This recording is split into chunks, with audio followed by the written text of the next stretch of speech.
Hey guys, today I have my friend Craig Walker, and I started following his Instagram years ago, maybe 6, 8 years ago.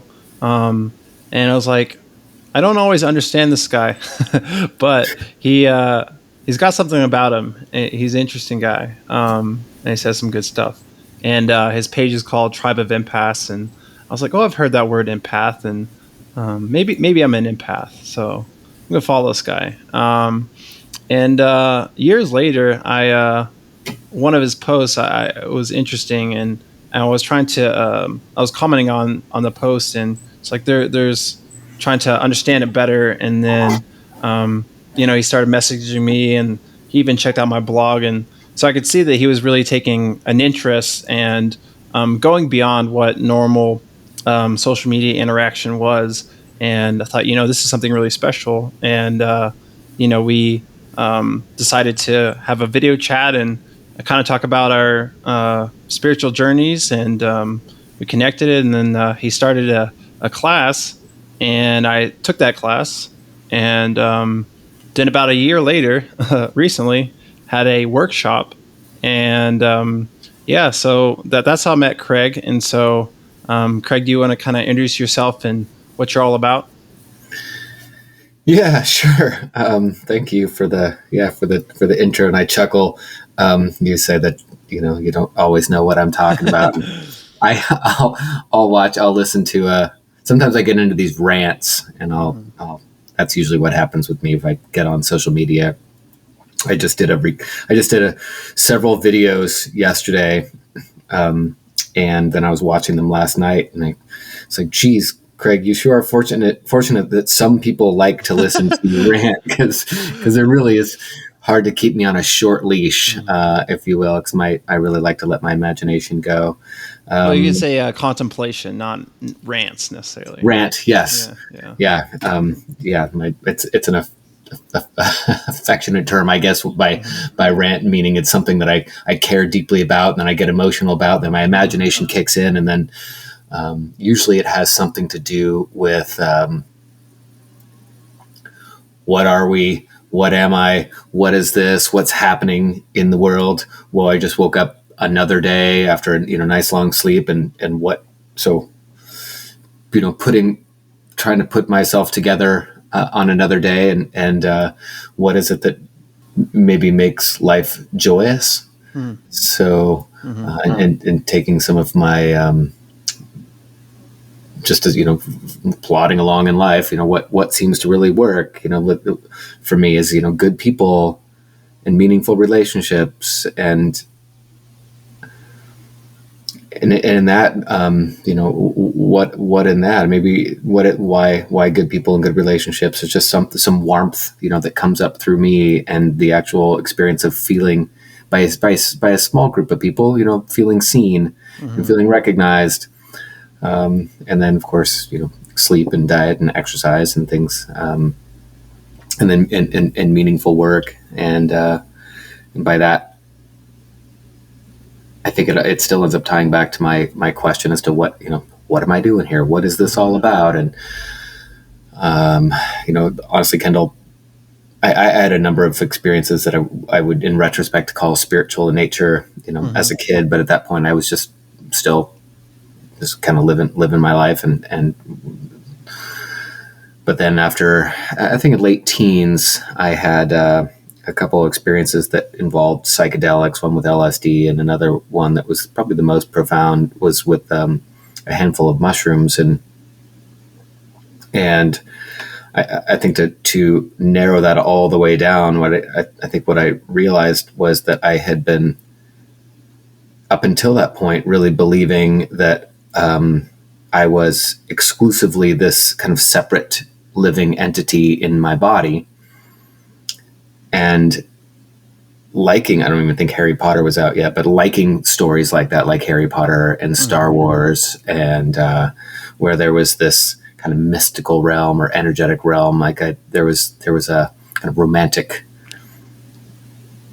maybe experience that I dreamed about having, and then all of a sudden having this experience that was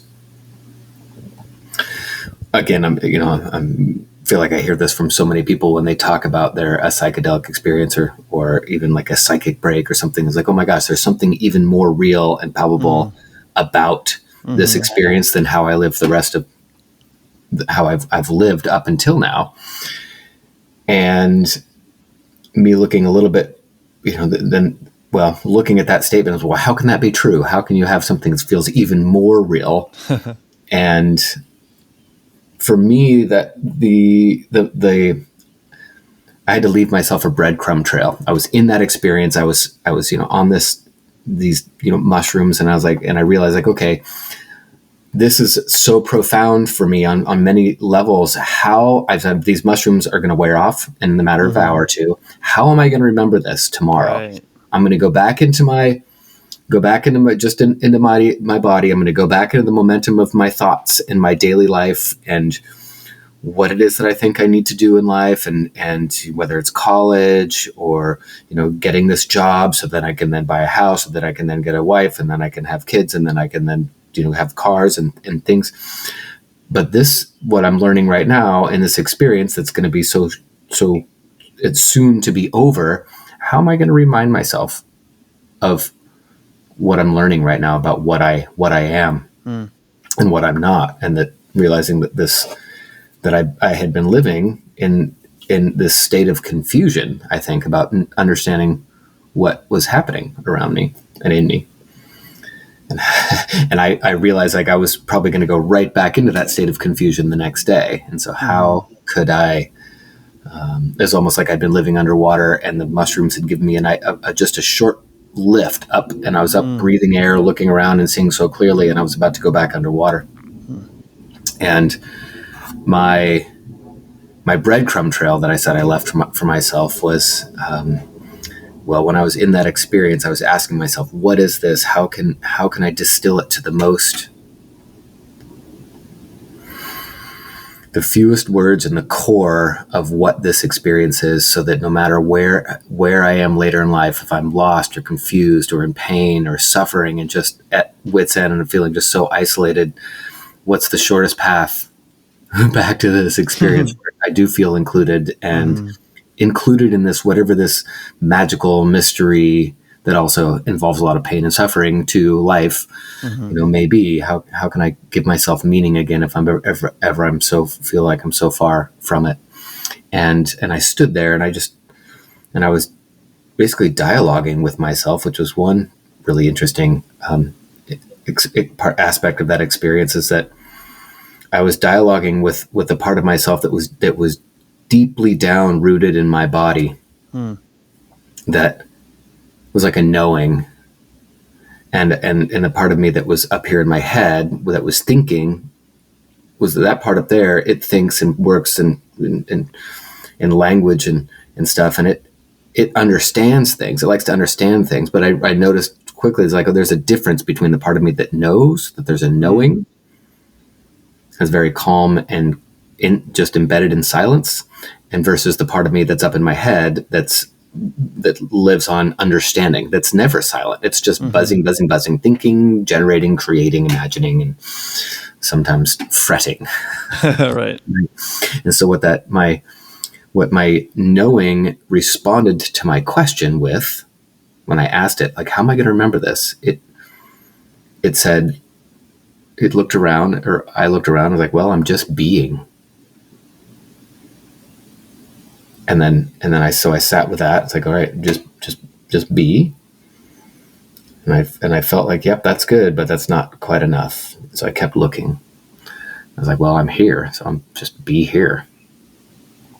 And I was like, well, that got me back into it. That got me back into the gap between my thoughts. Mm. And so as I found the gap between my thoughts, I dropped back down into the body and into this present moment. And the last word that came to me, because I didn't be here, didn't feel like quite enough. And the next word that came to me was now. It was be here now. And something about stacking the meaning behind those three words together, when I use that as a reminder, like, Craig, you feel like shit, be here now. Mm-hmm. And I gave that to myself, and then I it hasn't always worked, Kendall. Like but it was it's really has gave me what I felt like for the kind of the first time in my life was a true north. Mm. That there's something embedded in this now moment that is there's the core of who I am or why I'm here. And that, when I then weeks later, years later, I'd say be here now to myself. It's like, I know I don't know what that means. Right. We forget so easily. So easily. And then there's so much momentum with thoughts and agenda and the to-do list and the things that, we have to do, especially when you start stacking school and debt and family and kids. The actual action, and this is what I went. This is what I decades later started to learn, first in observing. First actually the hands of a chiropractor who was a yoga instructor and a chiropractor. That years later he touched me so lightly in my around my neck, and then again like around my tailbone when he was working on me, and I don't know what the heck he was doing, but because didn't seem like he was doing anything. But the result was I was back in the moment, like quietly sitting in the moment. My body was resting, it was in stillness, and I was outside of pain. There was no pain happening, and it seemed like all the times before that when I would have said, Craig, be here now, I would have had maybe a split second glimpse of here now. But then quickly my attention, my focus was taken back to the to-do list, which the to-do list is in the future, right?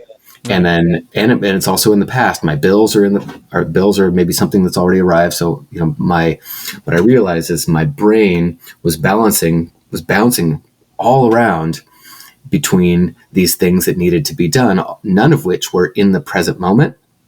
And so what I realized after that experience with this chiropractor years later was there was something that he did, something in that touch that allowed my brain to drop all of its agendas, all the things on that to-do list. And then, so it dropped it, but then it did something with its focus. The brain did something with its focus. Instead of resting it all the time on this to-do list, it rested itself in a couple specific spots in my body that then created this experience of, oh my gosh, I'm actually in the moment, and the moment's lasting. I'm actually in this present moment, but it's an enduring experience. Like I'm here and I'm still here, and I'm being, and I could actually sit in this state of being. And that was a real critical piece that in the past I couldn't ever figure out. I couldn't figure out, how do I get to the moment? This one of the complaints, or one of maybe the struggles that I've heard people, including myself, talk about around meditation is, how do I stop the monkey mind? I'm getting whipped all around by the mind. So just sitting by myself quietly, it can be one of the most excruciating things, because you're just sitting there with this runaway movie. That's why so many people don't like meditation. Yeah. And where's the gap? Where's the gap between the thoughts? Where's that secret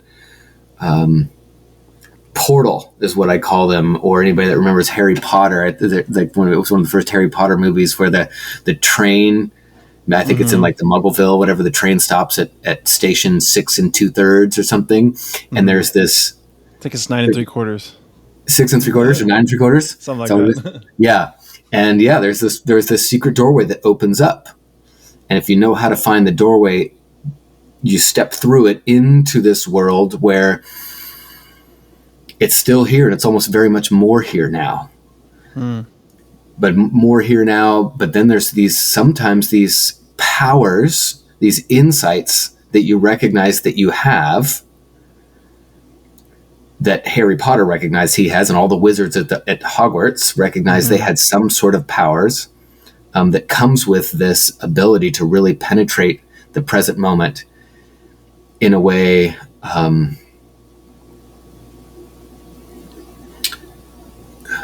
that, well, hmm, that it's almost the difference in what people talk about an awakening, right? Like, you don't need people, like, I didn't realize prior to those mushrooms that I was asleep, right? Mm. And I may be, to some great degree right now asleep, right? I Mm-hmm. don't know. Mm-hmm. In fact, I think you and I have talked about, like, in the course, that the three main states of consciousness, the waking and the dreaming and the deep dreamless, they're all happening right now. Mm-hmm. Mm-hmm. And that there's something to do with the body, with the breath, with the position of maybe the spine or the spinal cord Mm-hmm. itself, which is where the lower part of the brain is. And that when the breath and the spinal cord, they start to interact in a particular way, the brain is actually able to silence the agenda and silence the bouncing of the focus. And the bouncing of the focus up and down that to-do list keeps the body and keeps responding to something that's outside of time. That's in time. That's in the future or in the past. Mm-hmm. And so, after all of these decades of searching and stumbling across, seeking out people that not only could talk a good story, but they were actually able to help produce in me that experience that I had been long seeking to kind of recreate, if you will, was the be here now experience, where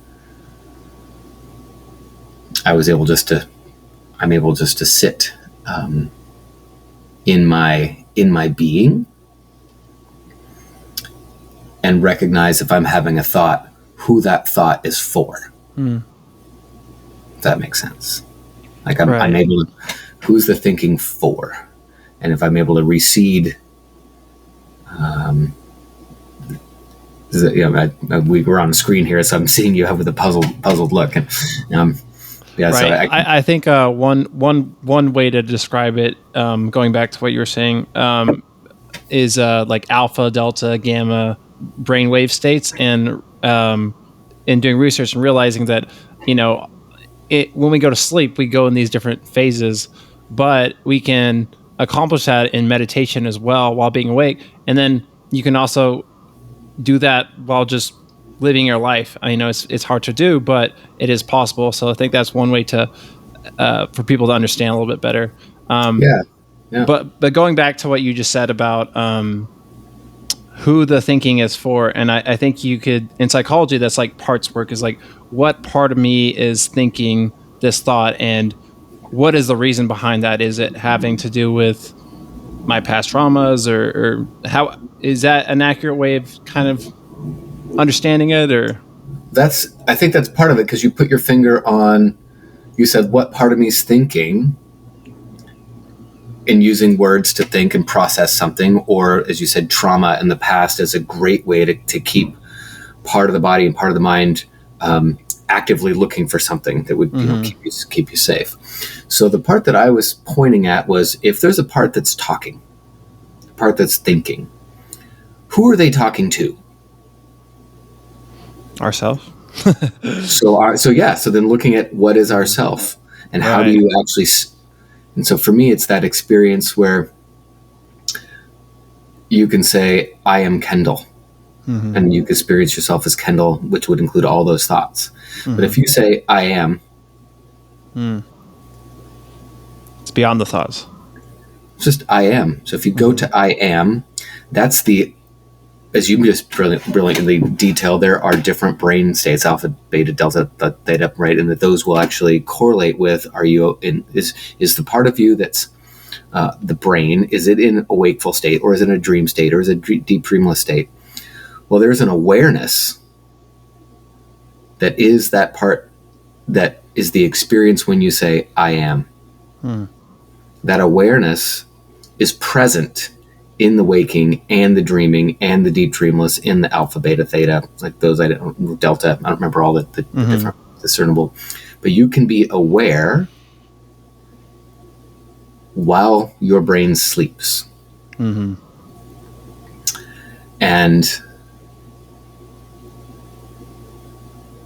that's been my kind of holy grail, or my true north, is how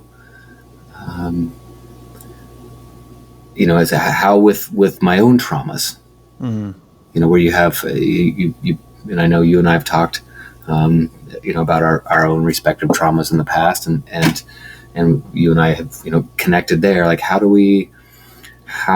with a brain that may have been traumatized and now has a real agenda to keep us safe. Mm-hmm. Where is there a peace in sometimes that trauma loop, Mm-hmm. right? And there's had a number of had weekly conversations with Dr. Russ Kennedy, who was also at our workshop last week, and he's the anxiety MD, right? He's got a big Instagram following, and so this is stuff that His own book. his own book, and he's got this quite a sizable and daily growing following, because he's really aiming people back to the body, the body. There's something in reconnecting with the body, and then I can't speak for him. I've heard him say numerous times that inner child. Mm-hmm. And as you mentioned, when that trauma voice comes up, when that fight or flight comes up, that inner state of peace and stillness and be here now, that is nowhere to be seen. Mm-hmm. Right. Right. And so I guess what I, with my various different sort of professional ventures or avenues, all of them come together because they all served my own search for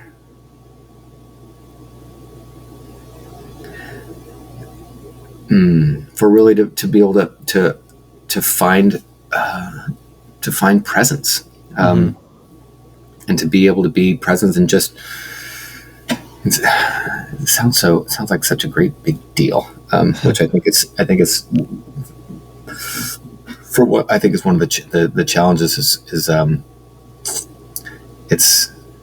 it makes it such a big deal sounding, that makes it complicated, and then I think for me, the actual coming back to I am, that's my closest. If I had to have a mantra on a given day, I mean, that would be it. One of the things that I realize is, like, well, God or creator or whatever that word that you put on whatever the heck is making this thing, wouldn't have made this awakening experience at all complicated, because anybody coming into a body is going to have to be able to access it. So somehow it's going to be the simplest thing in front of all of our noses.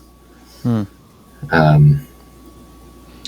so do you want to talk about how your awakening experience, psychedelics, and then that chiropractor, how did that lead you on your journey of work? Yeah, sure. So the psychedelics, I had so part of that psychedelic experience was,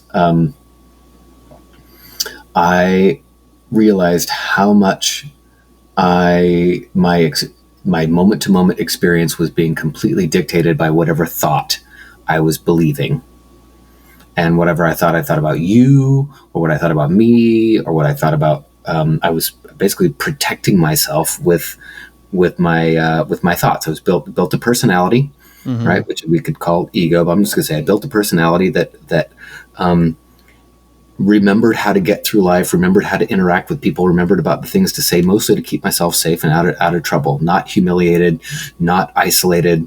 I had to keep myself fed, keep myself loved, keep myself included, figure out how to make some money. And I just, as I went through life, I was learning how to do that. And then in the middle of that mushroom trip, I realized that had all of my focus internally aimed completely at my thoughts all the time. I was always watching my thoughts because I knew I needed to know how to appropriately interact with life, interact with other people. And what I realized was part of what the mushrooms did is they seemed to amplify the sensations in my body. And what I realized was I couldn't actually pay attention to the sensations in my body because my focus kept reflexively coming back up to my head and to my thoughts. And and what I realized is that they were all, so many of them were based in fear. I was afraid. I was afraid of being doing something wrong that would mean I would be cast out of the community, right? That I would be seen for who I was, who I really was. I'd had a lot of bullying as a kid, and some years of real tough time with my dad, and some of his own struggles with who he was. My parents lost their first child at a year old, and I think that I can't even speak to how horrendous that experience must have been. But I'm pretty sure that he had a lot of self-blame and self-judgment on that, and really deep down blamed himself and was really hard on himself for having not taken care of his own son, and that his son ended up dying because he didn't take care of his kid. And then I came along next, and my dad was really internally in conflict with how to be present with me. When he knew deep down that his last experience with the son was he killed him. And just to clarify, there was nothing either of my parents did or could have done that would have helped their son out at all. So I'm just pointing to the fact of how painful and damaging that internal shame voice and guilt voice can be. So that made my dad sometimes incredibly present, incredibly vulnerable, and sometimes incredibly gone, incredibly missing and suffering. And then he turned to alcohol to really is one of the most amazing and immediate drugs out there to help bring people up into their body, into their breath, and out of that deep suffering of shame. I think that's one of the reasons why alcohol is just as powerful and as prevalent as it is. It just gives people almost an immediate experience of who they might be and how it feels just to be okay, in your body.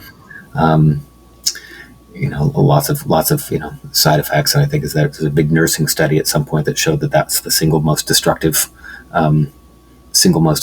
chemical. I think on the planet. I may be over simplifying or overselling it or something, but I believe that's what it was. It was the single biggest predictor of how somebody turns out in life, is their kind of the relationship with alcohol. And again, don't quote me on that, even though it's on recording. So back to the mushroom experiences, I realized that these thoughts was to protect me from a deep pain, and that what happened was I realized that they were robbing me of access to the present moment. They were robbing me of access to actually feeling what was happening in the world, because I can only feel what's happening in the world based on what my body is picking up. My senses are picking up from the world, right? That's direct contact with the world. But it wasn't I couldn't access that because all of my focus was based on tracking my thoughts to make sure that I was still safe. And I realized that, wow, I'm not actually living. I'm not living a life at all. And that when I would come down into my body and I would get little glimpses of how I actually felt, it was like that was the only authentic thing that was actually happening in the moment. And that my body only lived in the moment. It was only feeling what was happening around, but it was also responding to what movie I was listening to. And I realized, like, oh my gosh, me not really feeling and investigating the fears in my mind is robbing me of my entire life. And it's going to, rob me of, like, there's no reason for me to go on. I won't be a good dad. I won't be a good husband. I'm not being a good son, and I'm not being a good friend because I can't actually show up and know how I feel So I'm not actually being a real person. I'm not actually being a real animal on this planet because I can't feel. And so I stood there at this concert with 20,000 people dancing around me, and I stopped dancing. I closed my eyes and I was just silent. I was like, until I can actually show up in this moment and be authentic, there's no point in going on. So I was like, all right, we're just going to look at every single fear, and up they came. It was the scariest damn thing I've ever done. is look at all these individual fears. But what happened was the most amazing thing is I would actually feel the fear, and I was like, okay, if this fear actually happens, if I'm not really who I am, and then my friends turn away from me, my girlfriend turns away from me,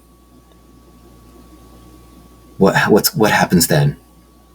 Well, I lose people that that aren't even actually naturally built to be next to me, but I'll still be with myself. So I guess that's okay. I'll be with myself because I'll actually be in my authentic experience in this world, and I'll be connected to this God miracle that's happening right now. So I can have that. And so as soon as I realize like I'm going to choose myself over the loss of people that I might not even need, and I felt that, and I said okay to myself when it said this is what you need to do, this weird thing happened. Is this like tension layer lifted up off of me. And I dropped down into my body, and then all of a sudden my body just started showing me what was happening around. I was like, oh my God, music's playing. And then my body started to dance to the music as it was happening. It's like, this feels amazing. And then it was just joy coming up. Lasted for about 2 minutes. And then another fear came up. It's like, shit, I thought I was done. So then another fear came up, and I stopped. And I was like, okay, this fear is now splitting my attention. It's pulling me out of the moment. So I realized something else needed me to realize like that's another subconscious kind of thief of my life, was this fear and how much power I was giving to it. So then I felt that fear. Like, okay, so what happens if I don't finish college? What happens if I don't get that degree? I come from a very scientific and highly educated medical family. So, me going on and getting the doctorate degree or some kind of advanced degree was just a thing that Right. I would be turning away from my family if I didn't do that, disappointing people. And I just that was lodged deep down in there as a thing that you do. And that when I had to go through what are the consequences? Like, well, I'll be the black sheep. I won't be potentially not accepted. And I had to actually go feel that experience of the individual family members that I had made the powerful ones, that they would turn away from me. They would be disappointed in me. They would disapprove of me as a human entity on this planet. And then when I felt that, and then when I felt that, and I realized that me choosing to feel that was me choosing myself and the authenticity of whatever this God creation is right here, this miracle happening, and that act of choosing to feel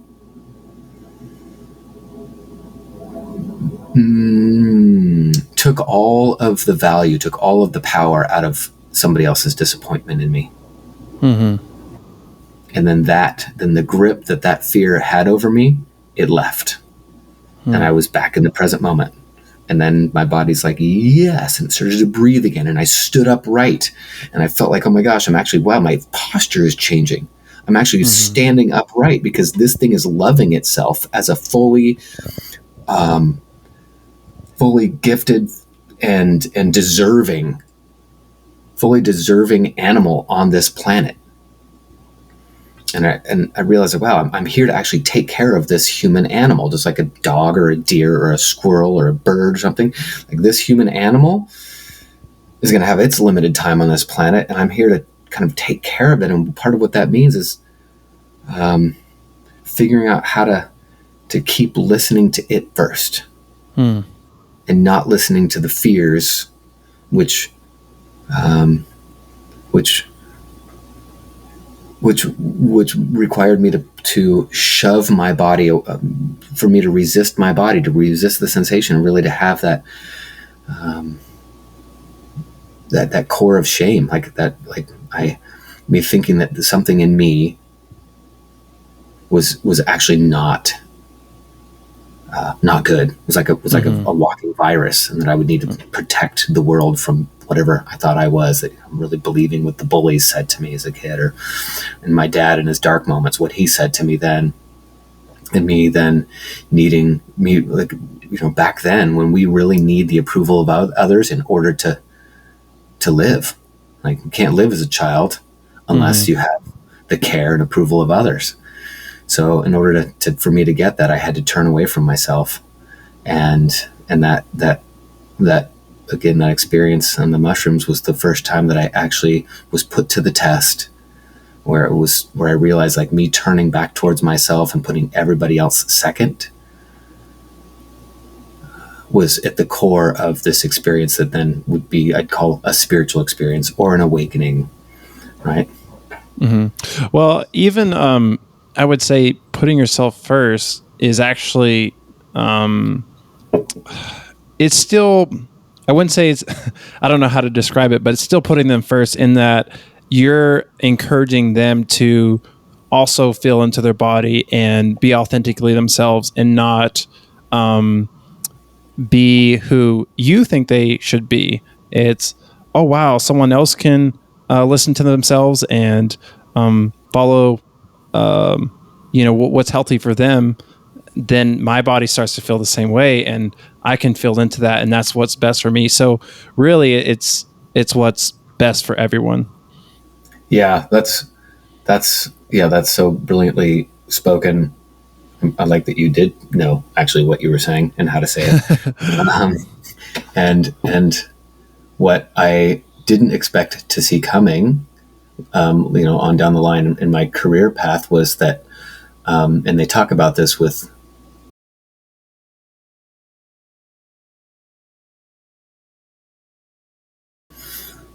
we entrain to that. So entrain to that being, our bodies start to vibrate together, and that's what that guy, that chiropractor, and that yogi later on did to me, being in his presence. And when he touched my body, which is in fact my body in very specific spots where my brain connects, so our brain and our nervous system connect to the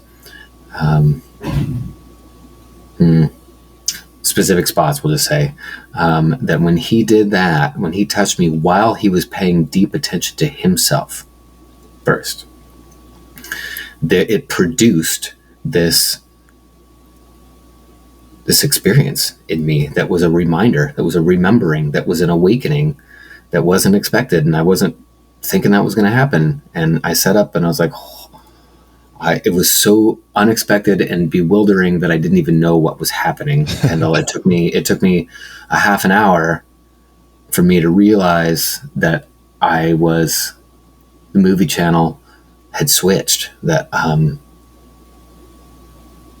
that my body was now listening to itself like it hadn't in 20 years since I'd had that mushroom experience, and that I had gotten carried away with life. I'd gotten married. I'd had a couple of kids. I'd gone bankrupt. I'd followed, trying to follow my passions, and I'd fallen a long ways off that trail, off my path, or maybe I hadn't fallen anywhere off my path. That was just where I needed to go. Right?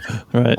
And that just with a specific analysis of kind of how my body was trying to protect itself, he was able to help my body find its way back. Like, he didn't adjust me. He didn't adjust any joints or bones. But what he did was really true to the actual definition of the word yoga. And the definition is union. And it's the definition. It's not even a definition. It's an arrow. The word yoga is an arrow pointing at the experience of union, the experience of be here now, the experience of, I'm not my body, but I'm separate, and I'm one with everything at the same time. Mm-hmm. Right. And I'm eternally grateful for him and your observation there, and all the reminders that I'm fortunate enough to keep coming back into my life to wake me back up. Mm-hmm. yeah. So after that one chiropractic appointment, I realized like, oh my gosh, I need to do this. I don't know what just happened, but I need to do this, Mm-hmm. which set me down the road of one particular specialty in chiropractic. And I went and I learned that, and I didn't even know what to call it at that point. But it was a particular. I didn't know what to even call the experience, but that is me sort of stepping into the world of chiropractic was interesting because I'd never had really any relationship with chiropractors or the world of Mm-hmm. chiropractic, and then realizing that it was a very much at least founded in a discipline around spiritual awakening, if you will, but through the body, Mm. returning focus and awareness back to the body, and that will predictably, almost mathematically, produce an awakening to the vibrant health that we're designed to have. And oftentimes, as a side effect, you might notice the disease goes away or the pain goes away. But there's a large component of chiropractors who are very much sort of scientifically faith based. That they believe that there's an innate intelligence, the one that's creating each of us right now from moment to moment to moment, that built us in the first place, and that's the only intelligence that heals us. Mm. Uh-huh. And that it was only later on when I was really looking at some of the mechanics of what it was that I was taught in that chiropractic approach, and realizing that that there was it was kind of a fun little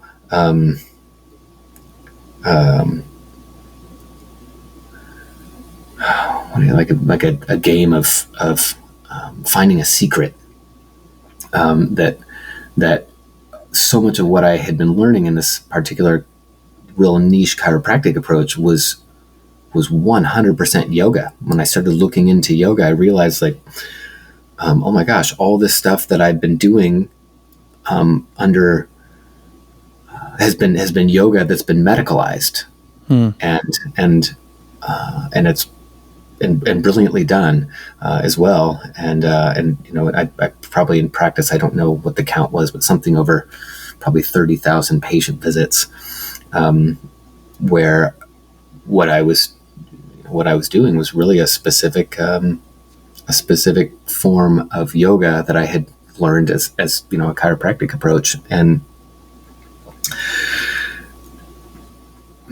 but I didn't even know for that whole time when I was in practice, I didn't know that that's really what it was that I was doing. It wasn't until much later, where it was time for my life to slow down. I was seeing 100 something patients a day, Oh, wow. and being a single dad, and that pace is way outside of what is a normal pace for me. And the anxiety got really bad, and I got honestly, Kendall, like I got confused, which I think Byron Katie states so well. It's really at the core of all the suffering is a confusion, and I got confused, and I got and part of what was so tempting and so like amazing about this work was that I would every week see these miracles in practice. People would come in and I could just see what I would call, well, I would say what the culture would call miracles. People who'd seen all of these specialists, and didn't know what to do, and they just heard through word of mouth that that I did a different kind of thing, and that they came in, and they're usually oftentimes they're kind of at the end of their rope, like, well, we've tried everything else, I guess we'll just go check out this chiropractic thing. And then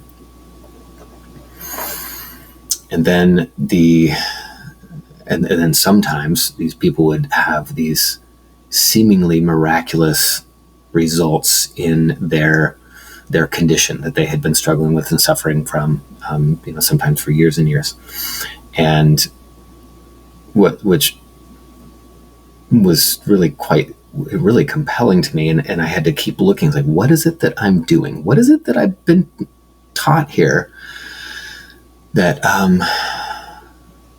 that's happening, which made me dive down, more deeply into yoga. And then I closed my practice a number of years ago, and what I needed to do at that point was just to sit and go through some therapy and figure out how to get myself back, and figure out what was it that I'm here to do now, and what kept coming back up was there was, when I looked at some of the people that I worked with,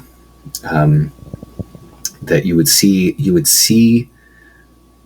this is something I didn't expect to see, was, I'd work with people in the room, and they would be, they would move on the table. Mm-hmm. Right. I know that you saw this last week, and probably some of the other videos. But I was confused by what that movement was. I didn't really know. And let me clarify, is what I was confused by was when they would move, they'd be face down on the table, and I'd be across the room, maybe working with somebody else, but I would focus over to the person across the room, and I would watch my focus move up and down this person's spine, and their spine would move with my focus. Almost like my focus was a laser pointer, and I would move it up and down through their spine, and their spine would seem to move with it. Almost like a dance, very much like a dance, that we were dancing together. And it was, after a while, it became undeniable. And there was a real, it was hard, because my scientific self was like, this isn't happening. This can't happen, because it's only in the movies. It only happens in Harry Potter and happens in Star Wars, right? It was very much like that Luke trying to lift the X-Wing fighter out of the swamp, Mm-hmm.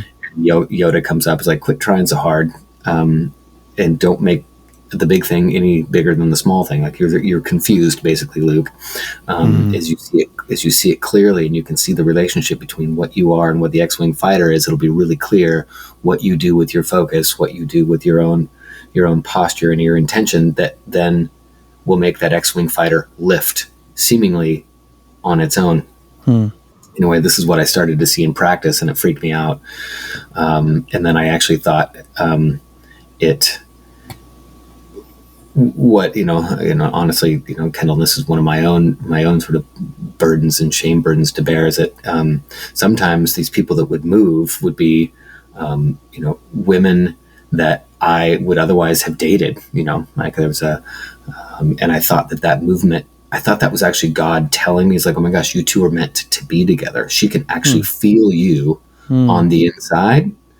And I had never witnessed this before. And so I was really confused about what that meant. And so inevitably, or maybe not inevitably, I being confused with what to do with this, I ended up dating, a couple of my patients through the years, which, you having been through a therapy training, is a huge no-no. It's a huge no-no, and a boundary violation, but a power dynamics,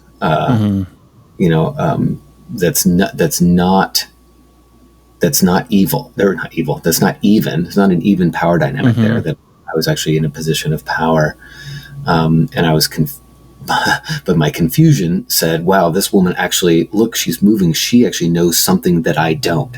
That was where my narrative went, that I actually thought that she was in possession of kind of insider knowledge. Like, she actually was kind of a grown wizard, and I felt like I had just stepped into Hogwarts. And I was like, oh my gosh, why would she want to date me? I'm clearly just like a newbie just stepping into this thing. And this is kind of how confused I was. And of course my assumption wasn't right. We weren't meant to be together, but it took me a bit to figure this out, that I was, confused. And it took me, some weekly therapy for a while, and me then closing my practice, and and getting some space and getting some quiet time and getting some good advisors around me to help realize that I'm better when I have a team of good, smart people around me. Yeah, in counseling or psychology, called it transference and countertransference. Just, that bond that any humans can have together, that intimacy and empathy and understanding that is very powerful, but obviously also dangerous, and make you feel like this is something that should be a relationship. And like you said, as the practitioner, you have a power imbalance that they'll see you as the person that's saving them, which is, we know in the healing profession that we are just helping them find their own healing that's within themselves. It's not us. And so by their confusion of, oh, you're the one saving me, we're actually, it's taking power away from themselves, and the recognition that it's within themselves. Yeah, yeah, you're right. That's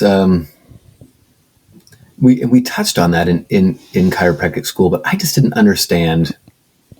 I didn't. Well, what I didn't know was that somebody would be moving, their body would be moving with my focus, that we could actually have a lived experience where two people are feeling each other without looking at each other or speaking to each other. Mm-hmm. And honestly, Kendall, I felt like in that moment, it was me feeling, oh my gosh, this is a depth of connection I've never had. Like this is possible. Mm-hmm. So I was feeling seen. And as you know, with trauma, there's a depth of us that we don't let be seen.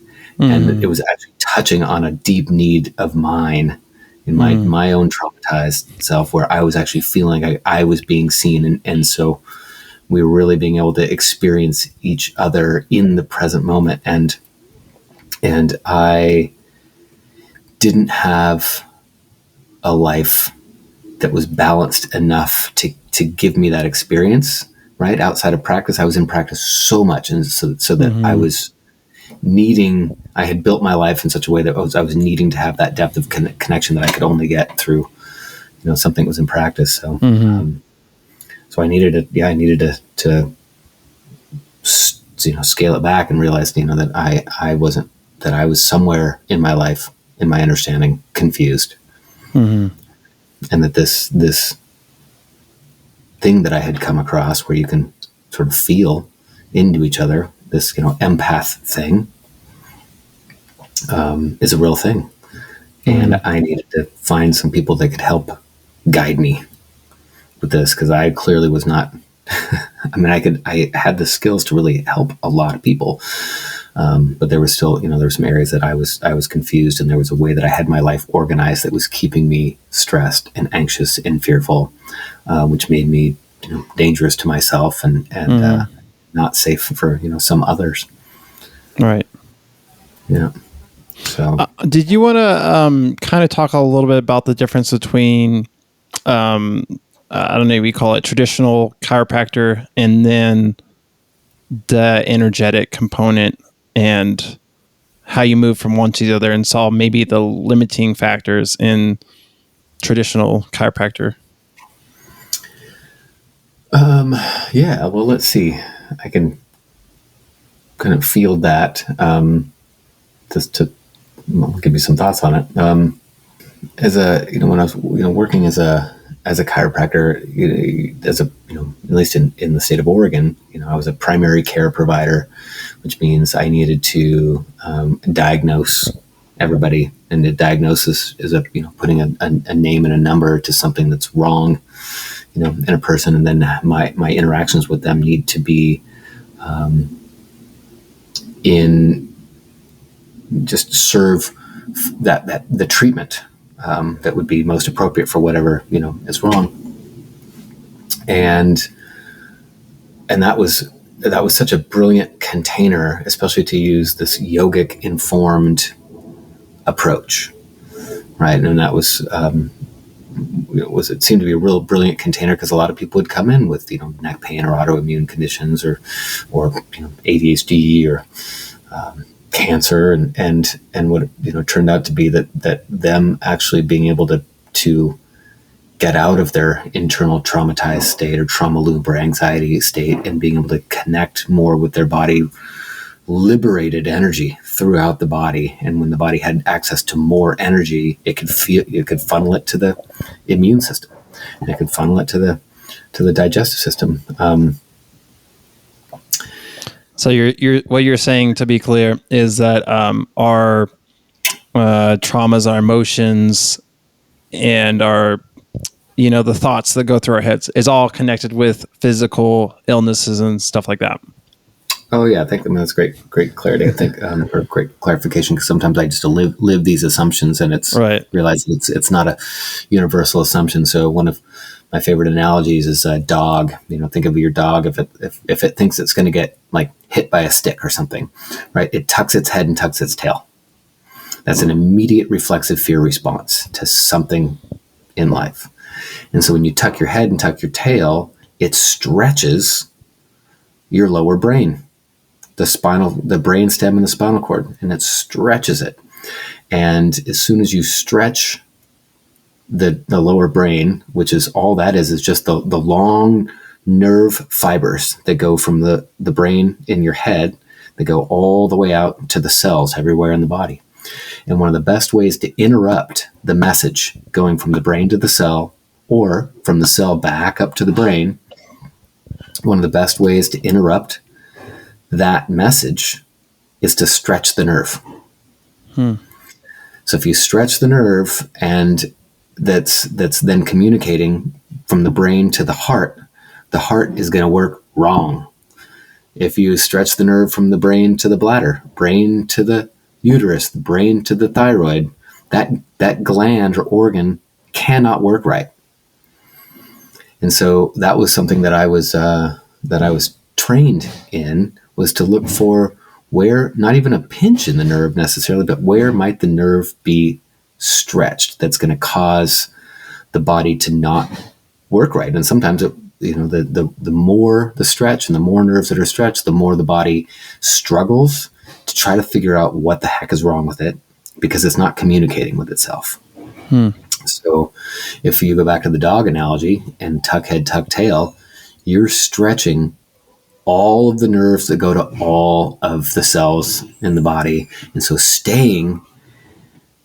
getting into that fight or flight response may be a brilliant one to protect you from getting hit by a stick or a car or an emotional tirade or rant by somebody. We need protection. It's a brilliant short-term strategy. And so, okay. But however, that's a lethal long-term strategy. So what I think really what I realized was, and this is where I started looking at yoga, was looking at these, looking at the yoga structures where the chakras are, where the nadis are, so the chakras are the stacked of consciousness centers that are up and down through the spinal cord. And then the nadis are like meridians, and the chi or the prana or the kundalini is just energy, right? And the energy goes on specific highways. And we know in acupuncture, Chinese medicine, those are called meridians. In the yogic world, they're called nadis. And there are these main highways, and the three big energy highways go up and down through the spinal cord. Well, I started to put two and two together. When the dog tucks its head and tucks its tail to protect itself, it stretches those nerves, and now the energy does not go up and down through those main meridians, the main nadis that then give the body all of its energy. So the body has to get sick. The brain has to get confused because it can no longer feel itself. Right. And then I started to put this together all the way back to tie it in all the way back to my mushroom experience, where I realized that the fear had me stretching my body, had me stretching those nerves, which was disconnecting me from my internal access to how I felt. And so then that may, for me, was driving my anxiety, was driving my ADHD, was driving my depression, was driving my sleep issues. And because that main way that the brain connects its energy and its information to everything in the body is that main spinal cord, which is what the yogis talk about, that channel that the Kundalini energy moves from the bottom of the spinal cord all the way up to the spinal cord, which is just up to the brain there. It goes all the way up to the top of the brain. And when that energy actually connects top to bottom,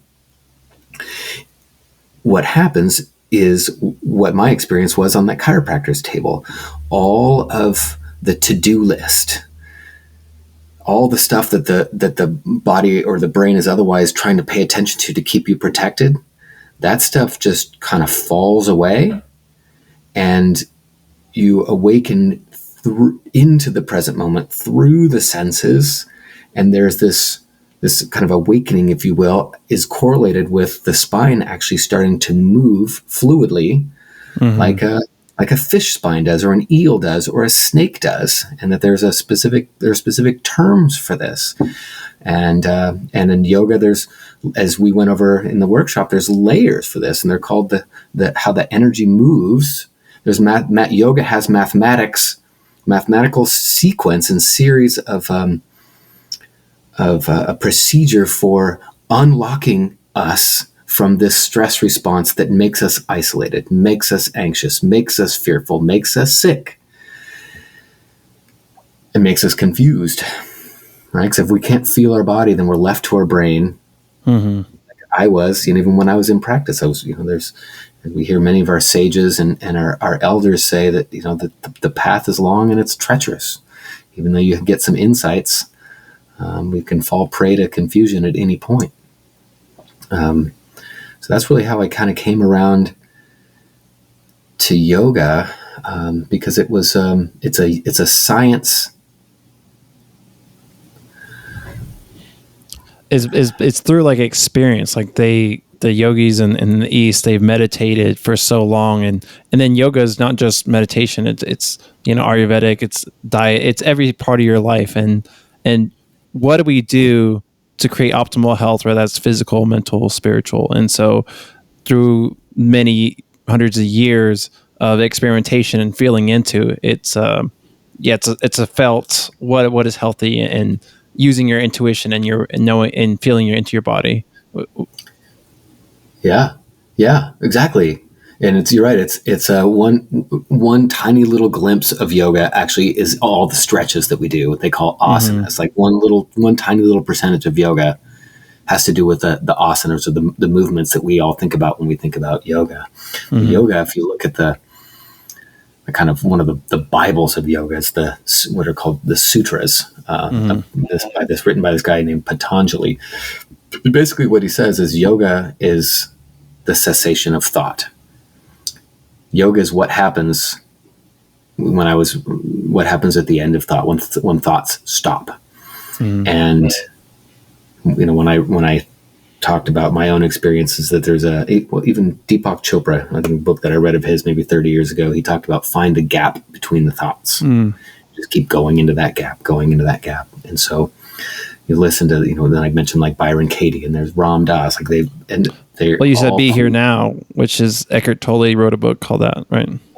That's Ram Dass wrote Be Here Now. Oh, Ram Dass. Okay, my bad.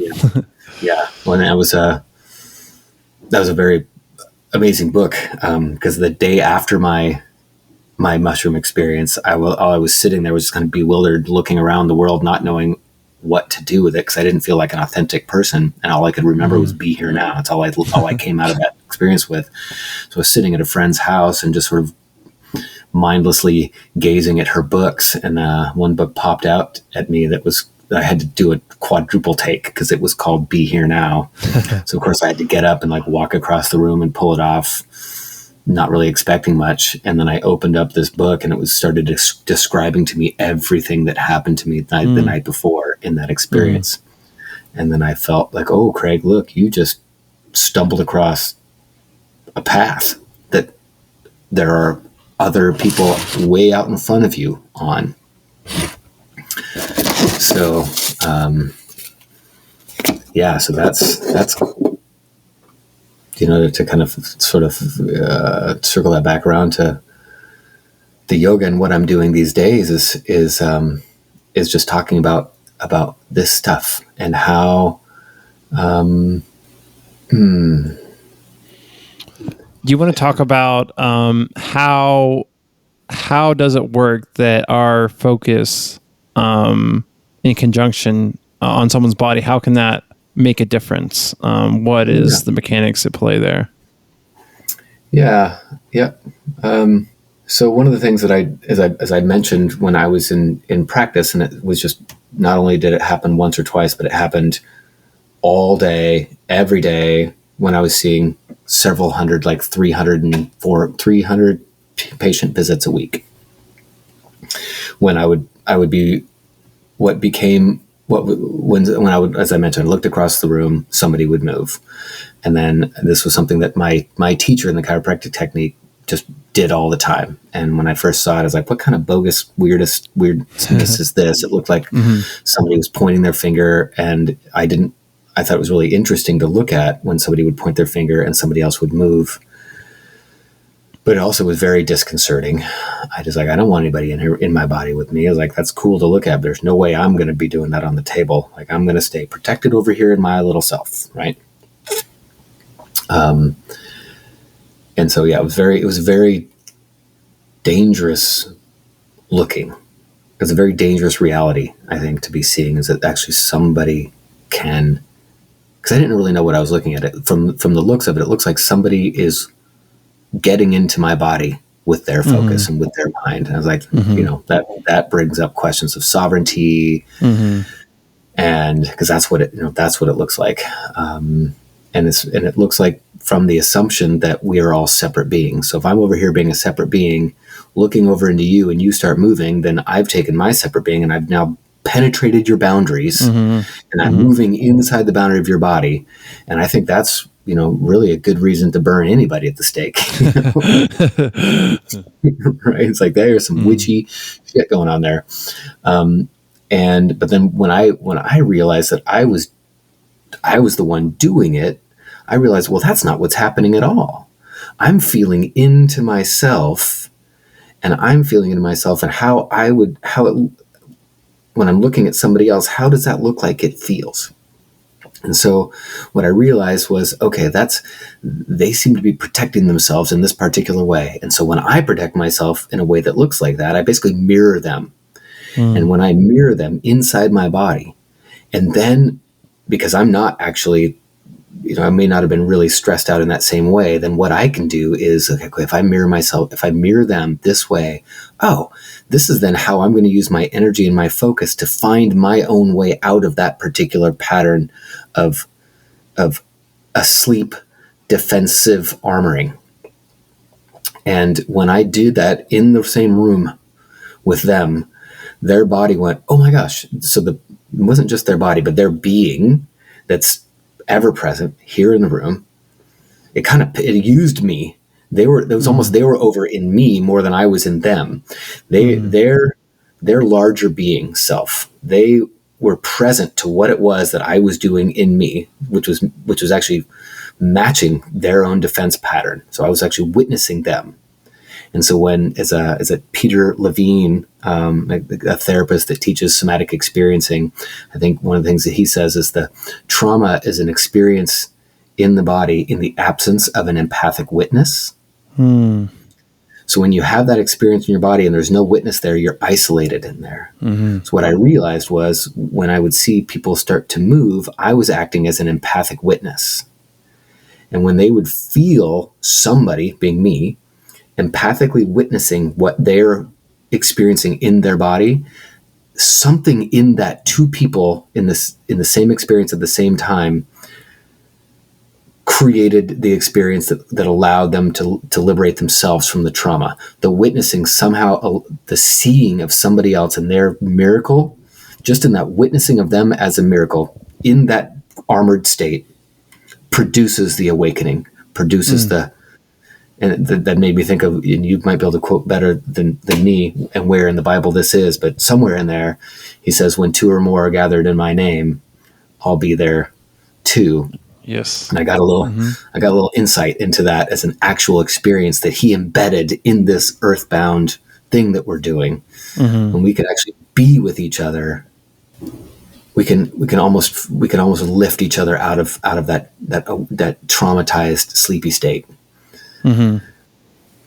Um, Yeah, I think some other ways people talk about, and I've talked about it on my podcast before, but you could say quantum. There's a quantum field that is everywhere and in everything, and that our bodies are also part of that. And so, while of course we have this physical part of ourselves, we have this deeper, spirit layer that is connected with everything, that we can connect with each other on this layer, and that transcends distance, and we can still feel that even if there's no touching.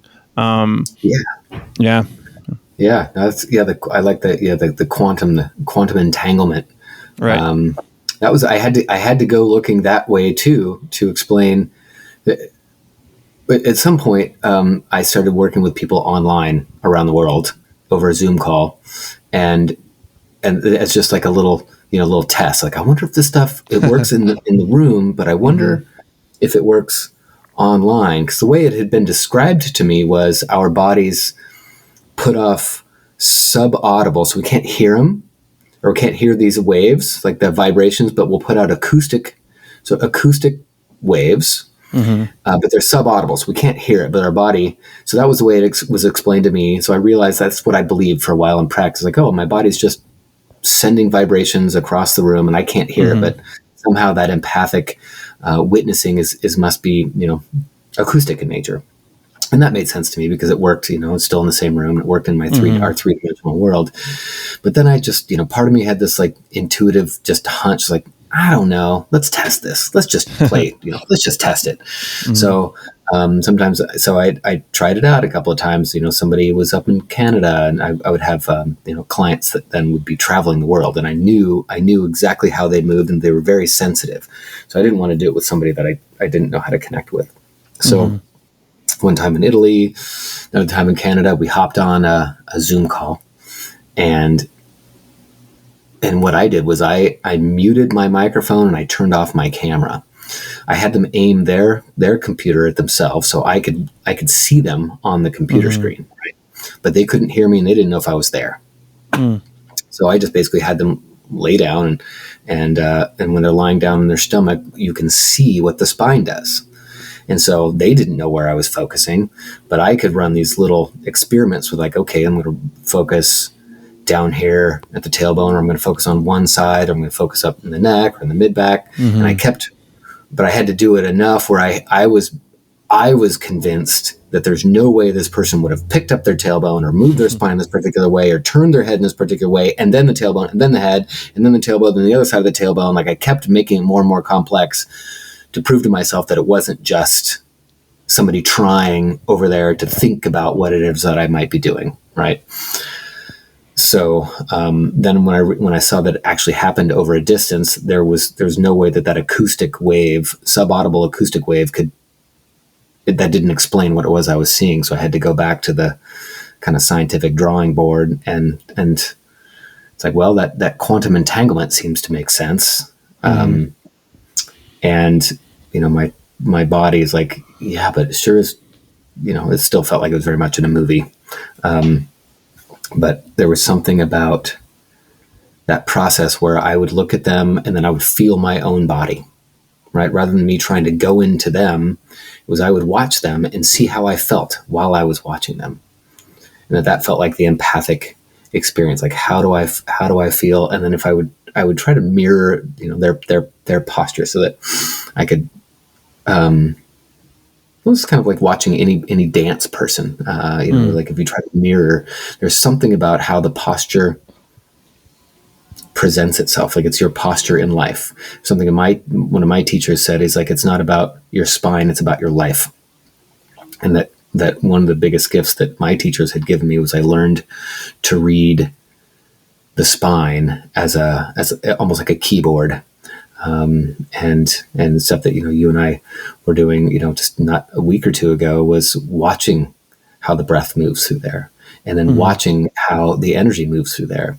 And then we would adjust ourselves, our own body and our own posture. And then we would do something with our focus, right? Then we would play with our focus and play with our state of being, maybe our experience of time, If that works, it might be a bit of a stretch for folks, but we would just play with, what can I play with over here? And then we would watch somebody else, and their body sometimes would start moving in a sympathetic mirroring. One way to kind of help people understand about focus, there's like your peripheral. So, when you're in a fight or flight response, your vision narrows and you're just focused right in front of you. But the more relaxed you can be, the more you can look to the sides of your vision and see more an outward. And so that focus by doing that puts our body in a more relaxed state. And then obviously, that's the entrainment that other people can pick up on, and it makes a difference that is helpful. Is that a good way of describing it? That's a perfect way of describing it, and I love that you tied in the fact that when you're in a fight or flight, it takes you out of the periphery and brings you into the focus point. And something that you and I were playing with was using when we're really like deeply connecting with somebody. It doesn't have to be a client or a yoga student. It can be a friend or your parent or an intimate partner.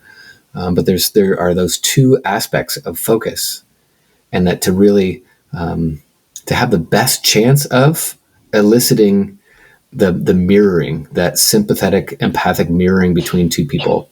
And I choose those words specifically because you can't force it.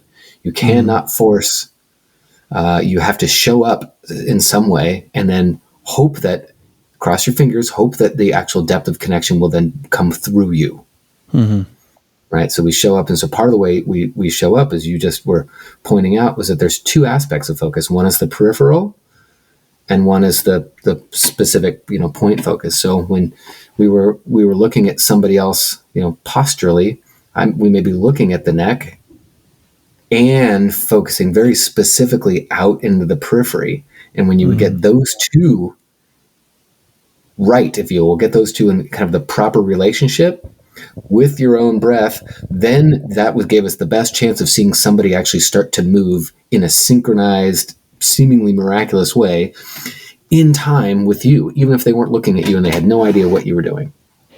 Yeah, that's so great. And that kind of ties into, what I've talked a lot about in this podcast is like, there's a duality in life. There's a physical, there's, good and evil, black and white. And then there's also a oneness. And so that what we're talking about, the mechanic, is kind of that focusing in on duality. And so we're meeting that person, their physical body, there's trauma. That's the duality. And then, hey, there's a oneness between all of us. And so if you can connect their body, their duality, their trauma with that oneness, it's like, then that spirit and that health and that inner intelligence can meet that trauma. Then it can start to work with that and resolve that. Yeah, because that's so. I mean, that's really the core of it, right? Is that we almost use ourselves. We almost use ourselves as like a magnifying glass. Remember, when we were kids, we'd use a magnifying glass, and the sun would go through it, and we could like burn a leaf or something like that. We're almost using ourself as a magnifying glass to really help witness that the core of where that fear and trauma is, maybe in somebody else's body. Right. But we, instead of doing something that we then, so that's the doing, that is the focus. But then if we can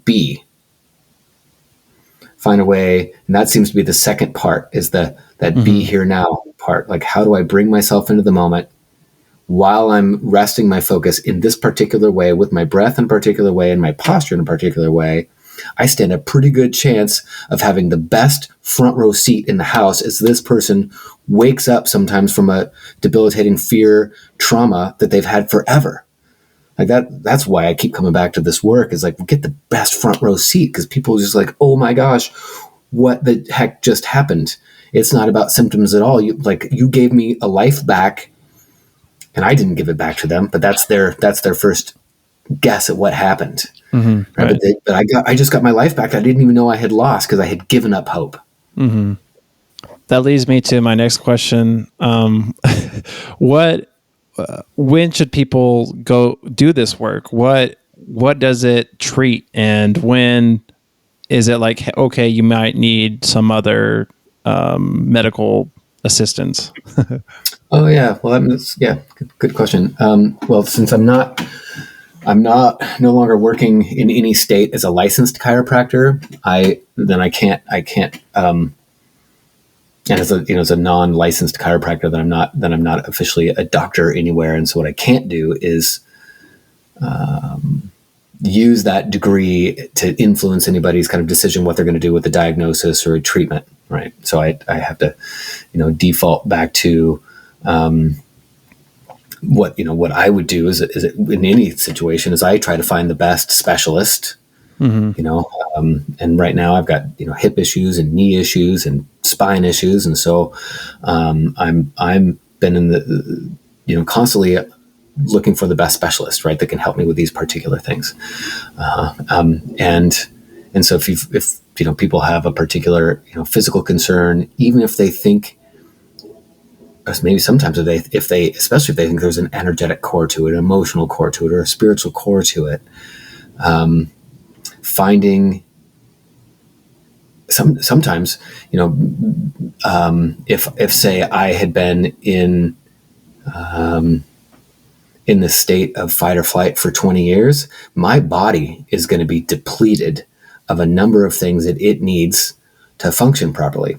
So even if I get at the emotional or spiritual core where I actually have an awakening, it's like, oh my gosh, I see where I went wrong. I'm still going to need somebody that can run my labs, that can look at me from the outside with a specialist vision that can help put Humpty back together again. Mm-hmm. In a particular way. So I'm a big fan of finding the right provider for the right situation. If there's any kind of medical concern or health history, then finding somebody who is trained and skilled and trustworthy, and being able to help you or help someone find their way through. And so I know there's some people that are pro pharmacological or medication pros. Some people are like anti, and so people are just going to kind of find their own interpretation to what my suggestion is there. So I'm not saying which way to go. In some ways, what I'm doing now is I'm working as a yoga instructor. Right, I'm a yoga teacher, and this is what I'm talking about is the tools that I teach in yoga is what do we do with our focus? What can we do with our posture? And when we look at our bodies and our skeleton and our physiology as much as an energetic and spiritual system as we do as a biological system, one of the things that we can do with our focus and our posture and the people we put ourselves around is that we can help to reduce the biological noise in a spiritual system. So if we take the biological noise out of it, if we can help the system to actually step into a moment where there isn't any fear, the bliss may present itself. And notice that I'm not saying you go searching for bliss. Mm-hmm. That actually, if you look at a flower, I'm looking outside the window right now, and there's just lots of flowers across the field, and the sun is out. Like those flowers, I'm going to guess, are feeling an extreme bliss, not because they went try to figure out. It's just by their nature, by their design. Mm-hmm. And so that's what I like to do is how do we in the most efficient way possible get us back to our design. And when we do that, then the mind, instead of going all the time, with around fear and trying to keep up with their really busy lives and caffeine and all the things, if we can get ourselves back closer to our design, the mind then becomes more like a hand.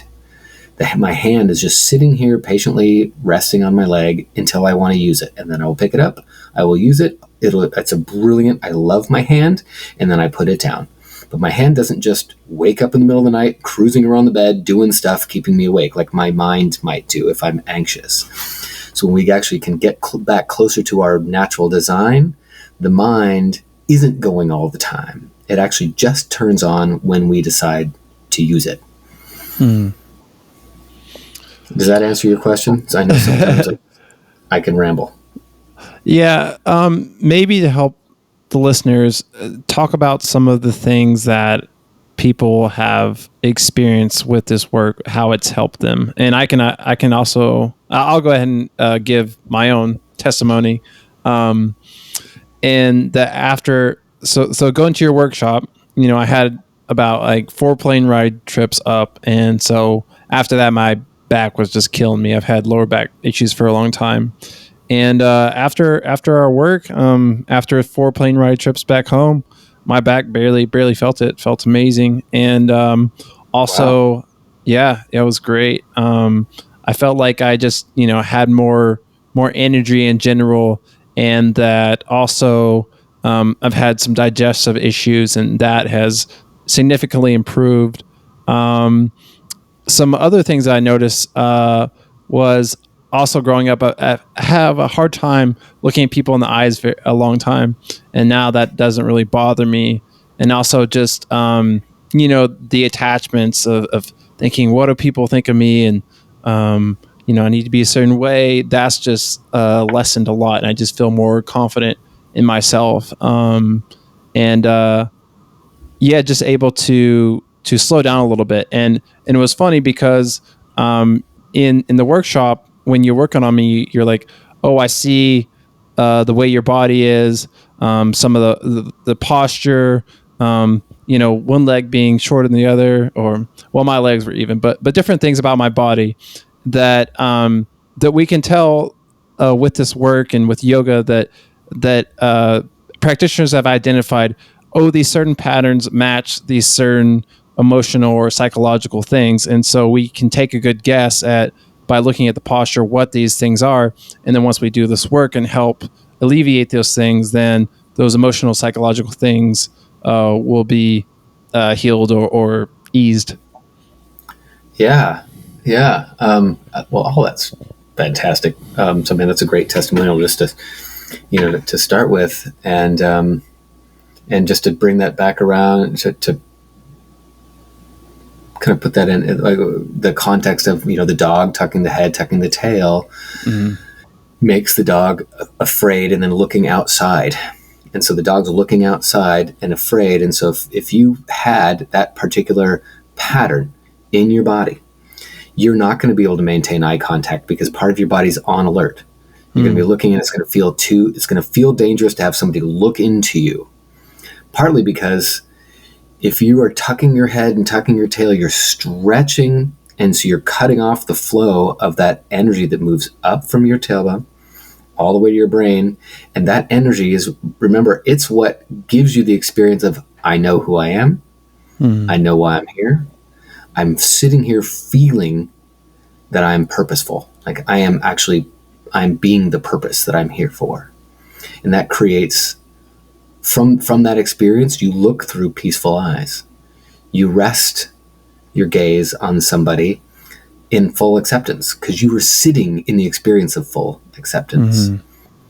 And sometimes when, like with maybe your experience, that once we'd done some of the exercises and your back started to soften and move that energy, then your back didn't need to show you pain anymore, because the back needs to show you pain if you are out of your purpose in life, if you are out of purpose in life, not in a big existential way, but having a center that you physically move around, and that is that spinal cord that's moving fluidly.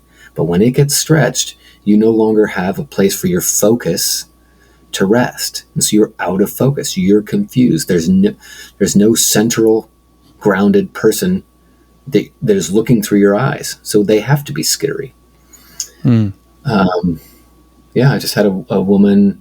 She had quite a number of catastrophic things all converge on her in her life at one point, and everything just came to an end, and she really was kind of left debilitated. And I just, and offered that we could do a little yoga together, right? And Kendall, we did like two postures. we did we did a sun salutation where you raise up and stick your arms up over the head, Mm-hmm. and then down to the feet, right? And then Mm-hmm. we did some warrior two, which is just kind of standing with your arms out and your feet out, basically. Mm-hmm. And so then what we did there was I we did some of the minor things. So I was standing there, and so if she's just standing there with her arms over her head, she's still going to have the habitual postural patterns to disconnect herself. She still doesn't know where her center is. So one of the things I love about this slowing down, paying attention to the breath, and doing these little tiny postural movements, like where do I put my chin? Where do I Mm-hmm. put my tailbone? Where do I rest my focus? Kind of those three. Where do I put my chin? Where do I lift my heart? Where do I put my tailbone? You'll see that those things actually will make these specific adjustments in where the spine is. And when you can get the spine close to center, Mm-hmm. while you're next to somebody who can actually feel into their spine and feel how they feel while they're witnessing you, they can be themselves in your presence. After about an hour of working with her, she was on the floor. In fact, I think I have the video on my YouTube channel. You can see her. It's about a 2-minute video, and she's on her back with her hands on her eyes, basically crying, laughing, going, what is this? What? She's like, what the hell is happening? And I asked her more specifically, wait, what do you mean? What's happening is like, tell me more. She's like, the bad is gone. And she was so inundated by all the stuff, like, we talked about financial and romantic, parenting, and living. Like, all of those are such huge fears that put the body into such a contorted state that we disconnect.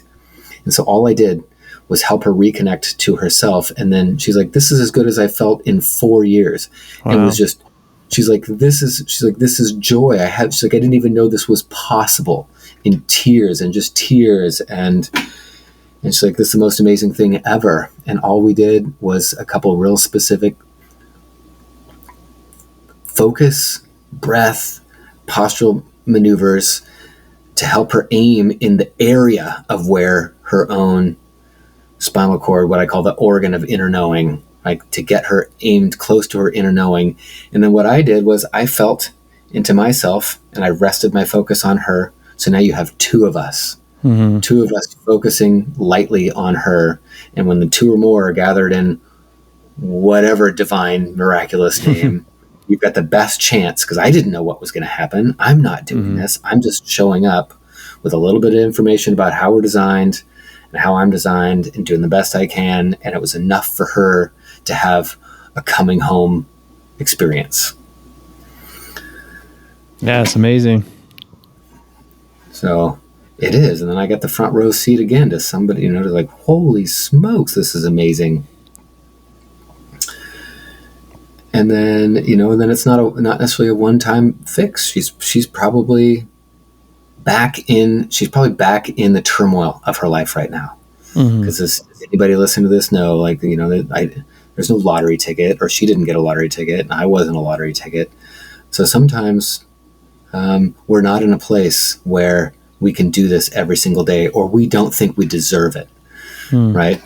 She may have a lot of pain, a lot of shame, and so she doesn't think she deserves it. Or just like in my Be Here Now experience from 30 years ago, it was so profound and such a different reality of me experiencing myself as part of this present moment creation that I knew the next day it would be gone. And so it was, as I think, you and I have talked about, like, what's the path now that we've seen a glimpse? How do we keep aiming ourselves back to that experience of knowing,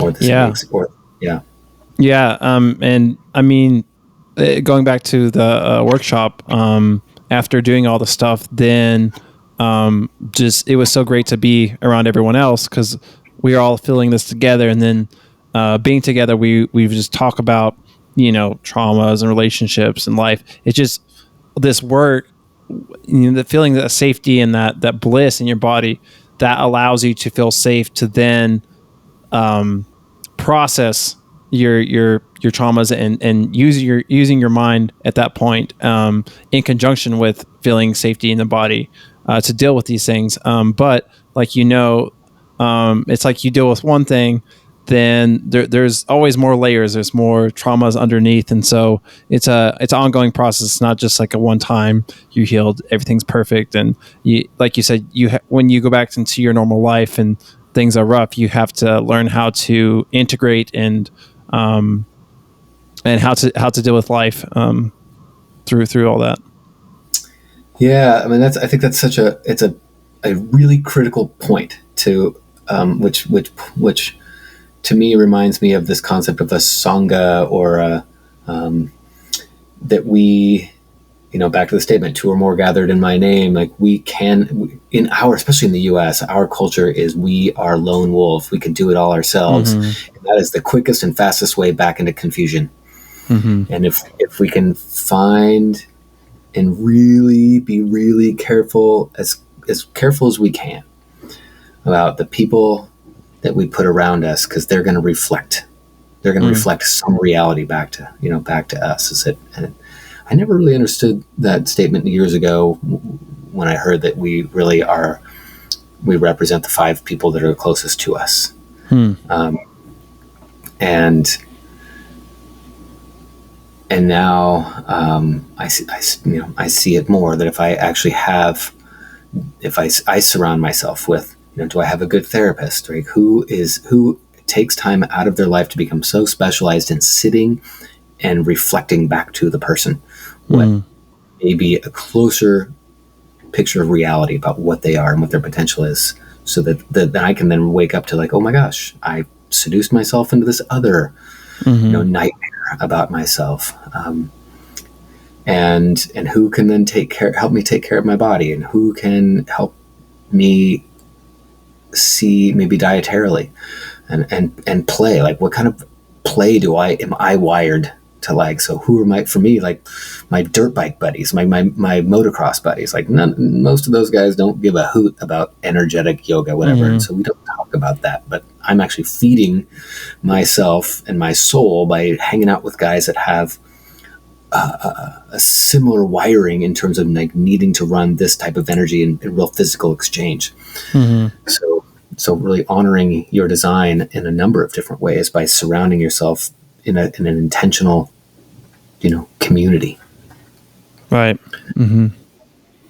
Yeah. And I mean, obviously, as we can entrain with, people who have healthy nervous systems, we can do the opposite and, and have a negative effect. So, I mean, I'm totally with you, surround yourself with people that can help you. But of course, the healthier we are, the more we can hopefully, help other people who are, not as healthy, and, not just isolate yourself, but yeah, it's important to surround yourself with good people. Yeah. I mean, that's a good point. Is because if you're there is an incredible reward that comes with you taking some part of your life and being that centered person to witness somebody else, to help them back into themselves. Okay. Right. At some point, like the analogy that if we're a culture of lone wolves, we think about ourselves as like individual atoms, and that we're we're the top, the human, we're the top of the chain, we're the top of the evolutionary chain. But what if we are individual atoms, and that we actually, what atoms do is that we actually connect up into a molecule. And if we treat ourselves like an integral part of a human molecule, then not only do we have access to our own personal pleasures and desires and maybe sufferings, but we also have access to the molecular intelligence, is kind of what I call it. And so by really vibrating in a quantum, I guess, quantum entanglement entrained way, it's one of the most generous and loving, caring things we can do for ourselves. But then we actually notice the others. We notice the other bird who's fallen out of the flock, and that we recognize, okay, well, how do we get the bird back in the flock? We know that our design is how do we get close to that person? How does that person? Because we don't want to. It's not necessarily what they're thinking, but how do we get close to that person and help their body feel seen? Because when their body feels seen, they then on the inside start to have the experience of, oh, because remember, the healing isn't from us or from the other person, right? It's when we get in proximity to each other, then that's the best chance of that person actually experiencing themselves returning to a miraculous whole. And that's great because it takes the pressure off of us to do something to somebody else. Yes, right. Yeah, that's great. Well, this has been awesome. Is there any lasting words of wisdom you'd give to the audience?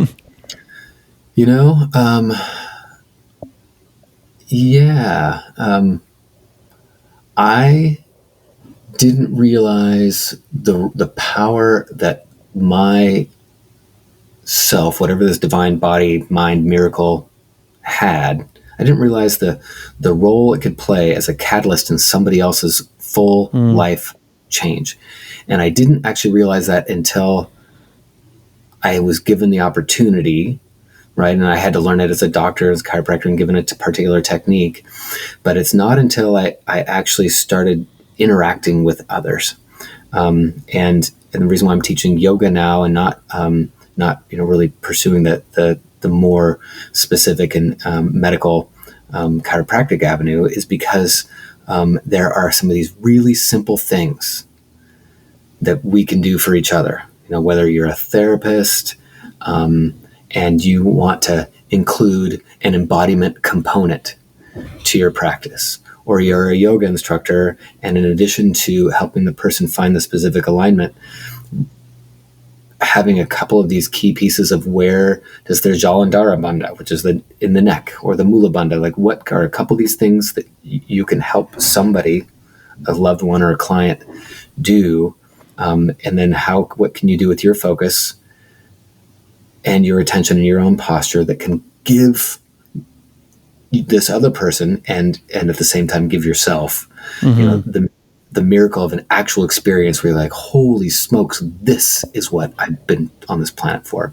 So that's why I put together this Inner Knowing Energetics course, which is how I know you and how I've been, fortunate enough to know you and now some of your friends, was just because I was like, I'm not perfect, but I know I've come across a couple of these tools, these yogic tools that in whatever profession, have, or whatever you want to do can be really helpful to learn. So there's so I have like you said, the Tribe of Empaths on Instagram, and there's a YouTube channel, which I think is just Craig Walker 166.